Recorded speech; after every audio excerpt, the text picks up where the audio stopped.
Hello बच्चों, चलिए प्रश्न को देखते हैं। तो दिया गया प्रश्न है कि कार्बोधनाइन के कार्बन परमाणु की संकरण अवस्था क्या होती है। तो हमें बताना है कि जो हमारा कार्बोधनाइन बनता है उनमें कार्बन परमाणु की संकरण अवस्था क्या होती है। तो सबसे पहले हम क्या लिखेंगे, मुख्य उदाहरण, मुख्य अवधारणा। वो क्या हो जाएगी, संकरण अवस्था।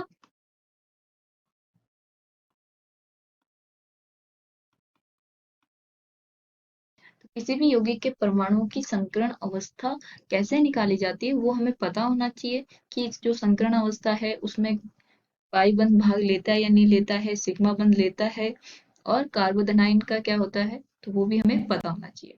तो चलिए देखते हैं। सबसे पहले तो हमें पता होना चाहिए कि संकरण अवस्था निकालते कैसे हैं। ठीक है, तो संकरण अवस्था क्या होती है, किसी भी परमाणु के द्वारा कितने सिग्मा बंध बने हैं, कितना उस पर अयुग्मित इलेक्ट्रॉन है, और कितना उसके पास ऋणावेशित है। तो उसके आधार पर देख सकते हैं हम। तो क्या होगा कि संकरण अवस्था निकालने के लिए मुझे उसका संकरण निकालना है, तो उसमें जो कक्षक है, कितने कक्षक संकृत होके एक समान ऊर्जा के संकृत कक्षा का निर्माण करती है, उसी से हम क्या निकालते हैं, संकरण अवस्था। तो यहाँ पे मैं बोल सकती हूँ परमाणु के कक्षक जो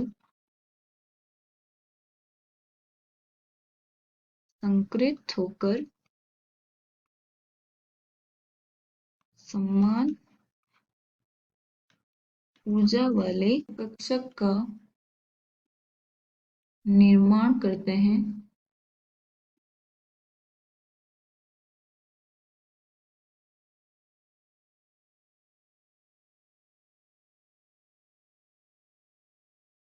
तो वो क्या होते हैं, संकृत कक्षक।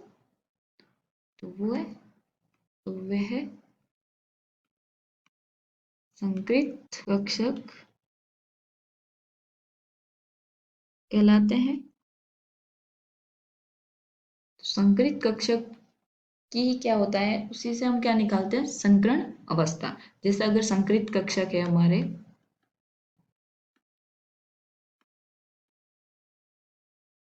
2 है, तो वो संकरित अवस्था क्या हो जाएगी, sp।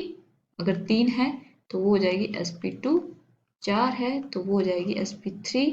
5 है तो हो जाएगी sp3d। तो इसी प्रकार से चलता जाता है। तो अब हमें बताना, जो संकरण अवस्था तो हमें पता चल गई कि होती क्या है। तो अब हमें बताना कार्बोधनाइन के लिए क्या होती है। तो हमारा जो कार्बन है वो ज्यादा से ज्यादा कितने बंध बना सकता है, 4। ठीक है, अब हमें बोला गया है कार्बोधनाइन है, तो इसका मतलब क्या है कि एक इलेक्ट्रॉन ये त्याग करेगा तभी तो ये कार्बोधनाइन बनेगा। तो इसका मतलब क्या करेगा, ये 3 तो इसके पास रहेंगे बंद और एक रहेगा धनावेशित चार्ज। तो अब इसका मतलब, तो अब हमारी जो संकरण अवस्था है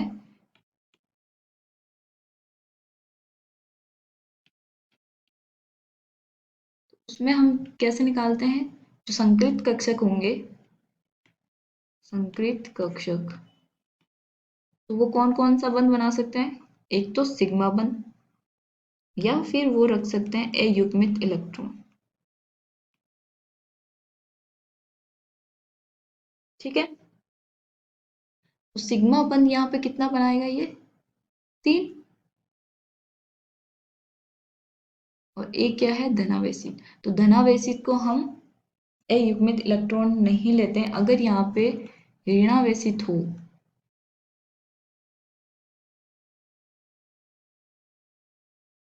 तो वो इसमें संकलित कक्षक में आएगा, लेकिन वो धनावेशित है तो वो क्या है, हमारा कक्षक खाली है, तो उसको हम संकलित कक्षक नहीं मानते हैं। तो यहाँ पे सिग्मा बंध कितने हैं, 3, अयुग्मित 0, ऋणावेशित 0।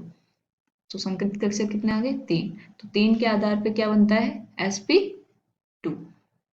तो जो हमारा कार्बोधनाइन है उसका संकरण क्या हो जाएगा, sp2।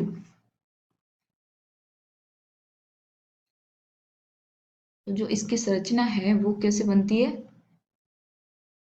त्रिकोणीय और प्लस चार्ज। त्रिकोणीय, और कोण कितना होता है इनका? 120 डिग्री का इनके बीच में।